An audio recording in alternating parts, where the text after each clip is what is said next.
अध्यक्ष महोदय, 2022-23 के लिए सड़क परिवहन और राजमार्ग मंत्रालय के अनुदानों की मांगों के ऊपर चर्चा करने के लिए आपने मुझे अनुमति दी। मैं आपका बहुत बहुत धन्यवाद अदा करता हूं। अध्यक्ष महोदय, राजनीति अपनी जगह के ऊपर है, मतभेद अपनी जगह पे, लेकिन अगर भारतीय जनता पार्टी का कोई कट्टर विरोधक भी है तो वो भी इस बात को कबूल करेगा कि आज इस देश के अंदर अगर अच्छी सड़कें देखने को मिल रही है, बड़े फ्लाईओवर्स देखने को मिल रहे, एक्सप्रेसवे और सुपर एक्सप्रेसवे देखने को मिल रहे हैं, तो इसका सेहरा अगर किसी के सर पर जाता है तो नितिन गडकरी जी के सर पर जाता है। यकीनन आज इस मंत्रालय के अंदर जो काम किया जा रहा है वो वाकई में बहुत ही काबिल तारीफ बात है। मैं जितना दिल खोलकर नितिन गडकरी जी की तारीफ कर रहा हूं, उतना ही दिल से ये उम्मीद कर रहा हूं कि वो मेरे चुनावी क्षेत्र औरंगाबाद जो महाराष्ट्र के अंदर आता है, वहां पर हम कोई चांद सितारे नहीं मांग रहे, बल्कि हमारे शहर का जो सबसे बड़ी एक लाइफलाइन है, जो सबसे क्राउडेड एरिया है, जो रोड है जालना रोड, उसके ऊपर हम एक फ्लाईओवर मांग रहे हैं और हम उम्मीद करते हैं कि वो एक फुल फ्लाईओवर की मांग जो हमने गडकरी साहब के साथ कई बार चर्चा भी किए हैं, उसको वो सैंक्शन करेंगे, ये उम्मीद करते हैं। लेकिन अगर एक नितिन गडकरी साहब अगर चुस्त है और उनके डिपार्टमेंट के कुछ अधिकारी अगर सुस्त है तो जनरल साहब उसका असर कैसा होता है? अध्यक्ष महोदय, मैं आपको एक उदाहरण के तौर के ऊपर बताना चाहता हूं। 2 नवंबर 2019 को 7:56 के ऊपर नितिन गडकरी साहब एक ट्वीट करते हैं और उस ट्वीट के अंदर उन्होंने ये बताते हैं, the poor condition of highway connecting Aurangabad Sillod Jalgaon has come to my notice. I have instructed Chief Engineer, National Highway Division, PWD, to take immediate action and make sure that road is in good condition within 8 days. Else face consequences. This is not acceptable. Officer or contractor, nobody shall be spared for negligence. 2 नवंबर 2019 को मंत्री जी tweet करके कहते हैं कि 8 दिनों के अंदर हो जाना चाहिए। 2019 गया, 2020 गया, 2021 गया, 2022 आ गया। अध्यक्ष महोदय, ये सड़क आज तक नहीं बनी है। औरंगाबाद से अजंता जाने वाली सड़क जो वर्ल्ड हेरिटेज मॉन्यूमेंट की तरफ जाती है, ये सड़क नितिन गडकरी जी साहब का ट्वीट आने के बावजूद भी अगर ये 4-4 साल तक अगर नहीं बनी है तो भारत परियोजना के अंदर, भारत आपका जो ये स्कीम है भारतमाला परियोजना, खुद नितिन गडकरी साहब ने योजना मैगजीन के अंदर एक आर्टिकल लिखा, बूस्टिंग इंफ्रास्ट्रक्चर, और उसके अंदर उन्होंने ये बताया है कि नेशनल हाईवेज को हमने हर रोज 37 किलोमीटर हम बना रहे हैं। एक साल के अंदर 13,500 किलोमीटर का हम लक्ष्य रख रहे। औरंगाबाद से अजंता की ये जो रोड है ये महज 150 किलोमीटर है। अगर आप एक तरफ कह रहे हैं कि हम हर रोज 37 किलोमीटर बना रहे हैं और अगर ये रोड पिछले 5 साल से अगर नहीं बनी है तो कौन है इसके लिए दोषी, ये भी सोचना बहुत जरूरी है। हम एक तरफ अच्छी सड़कें बना रहे हैं, हम इसके लिए उनका मंत्रालय का बहुत बहुत धन्यवाद देते हैं, लेकिन इसका दुष्परिणाम कैसा हो रहा है कि सड़कें अच्छी जब बन रही है तो मौतें भी ज्यादा हो रही है, लोग मर भी रहे हैं ज्यादा। उसकी वजह यह है कि एक्सीडेंट्स का प्रमाण भी हर साल बढ़ता जा रहा है।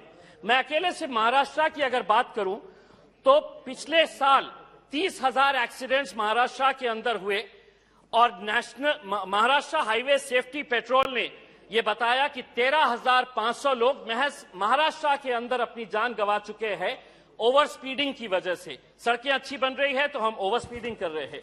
दूसरा यह है, जनरल साहब, मैं आपसे हाथ जोड़कर यह विनती करूंगा कि 2017 के अंदर सुप्रीम कोर्ट ने एक ऑर्डर पास किया था कि जो हमारे स्टेट और नेशनल हाईवेज है उसके अतराफ 500 मीटर की दूरी के अंदर किसी भी होटल, किसी भी रेस्टोरेंट या किसी भी शराब की दुकान के अंदर आप शराब का कारोबार नहीं कर सकते। यह सुप्रीम कोर्ट का जजमेंट था। इसका असर यह हुआ कि तमाम सारे राज्य जो है, जो इनको एक्साइज ड्यूटी के जरिए पैसा मिलता है, यह सुप्रीम कोर्ट में गए कि नहीं, आपका यह फैसला गलत है, इसको रिव्यू किया जाए करके।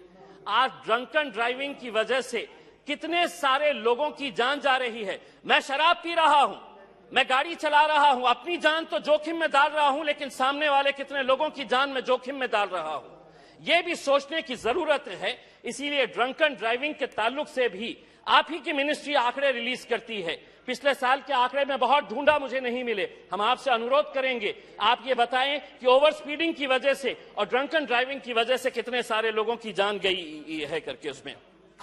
दूसरा ये है, अध्यक्ष महोदय, मैं पार्टी की तरफ से, दूसरा ये है कि प्रधानमंत्री ग्राम सड़क योजना के बारे में अभी अभी हमारे सम्मानीय सदस्य प्रेमचंद्र जी ने कहा है कि हम नेशनल हाईवे, सुपर एक्सप्रेसवेज के ऊपर तो बहुत ध्यान देते हैं, लेकिन प्रधानमंत्री ग्राम सड़क योजना जो गांव के अंदर जाती है, वहां पर आप हिंदुस्तान के किसी भी गांव के अंदर चले जाइए। मैं अपने चुनावी क्षेत्र औरंगाबाद के बारे में बात करता हूं। एक जंग लगा हुआ बोर्ड मिलेगा वहां पर कि यह सड़क प्रधानमंत्री ग्राम सड़क योजना के जरिए बनाई गई है। क्या वजह है कि उसकी इतनी बुरी हालत रहती है? उसकी वजह आप भी अच्छी तरह से जानते हैं। वजह यही है कि ठेकेदार को अधिकारी का डर नहीं, और अधिकारी को इसलिए किसी का डर नहीं कि अधिकारी अपने नेताओं को खुश करके टोल देकर अपना काम चला रहा है। आप एक टीम तैयार करिएगा क्वालिटी कंट्रोल के लिए, आपके पास है ऑलरेडी एग्जिस्टिंग, लेकिन कम से कम केंद्र सरकार की जो स्कीम्स है, चाहे वो प्रधानमंत्री आवास योजना, प्रधानमंत्री ग्राम सड़क योजना की हो या सीआरएफ फंड के जो पैसे से रोड बनाई जाती है, उनका क्वालिटी चेक करने के लिए मैं आपसे पूछना चाहूंगा, अगर ये गुनाह है, ये जुर्म है, ये कानून है कि अगर कोई ठेकेदार गलत पैसों का इस्तेमाल कर रहा है, कितने ठेकेदारों को आज देश भर के अंदर आपने सजा सुनाई है, कितने अधिकारियों के ऊपर आपने कार्रवाई की है? आप नहीं कर रहे हैं, इसलिए उनके हौसले और बुलंद होते जा रहे हैं। डालिए ठेकेदारों को जेल के अंदर, डालिए अधिकारियों के ऊपर। आप तो जनरल है, आपके पास का जो डिसिप्लिन आर्मी का था, उस डिसिप्लिन को यहां पर लेकर आइए, कोर्ट मार्शल कराइए उन अधिकारियों का, तब जाकर हमारे गांव की सड़कें भी अच्छी बनेगी। मैं अपने चुनावी क्षेत्र की बात करता हूं। डॉक्टर भगवत करार साहब मेरे औरंगाबाद से ताल्लुक रखते हैं। हमने जालना रोड के लिए एक फ्लाईओवर मांगा, मंत्री जी चुनकर आए, उन्होंने कहा कि नहीं, मैं 10 साल के बाद आपको एक मेट्रो दूंगा।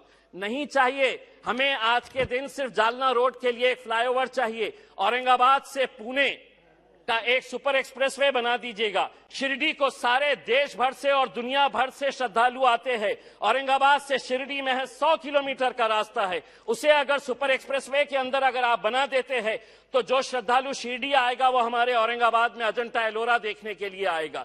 तो हम पिछले 2 साल से ये मांग कर रहे हैं कि औरंगाबाद और शिरडी को एक सुपर एक्सप्रेसवे के अंदर बनाया जाए, औरंगाबाद और पुणे को सुपर एक्सप्रेसवे के अंदर। और एक अहम जो कन्नड़ का घाट है, वहां का एक अतरम घाट का एक मुद्दा है, वो कई सालों से ये पेंडिंग है। मैं आपसे मंत्री जी अनुरोध करूंगा कि कन्नड़ के अतरम घाट जो है, जो नेशनल हाईवे को जोड़ता है, उस घाट के ताल्लुक से सरकार कुछ न कुछ फैसला करे, ये उम्मीद करती है। बहुत बहुत धन्यवाद।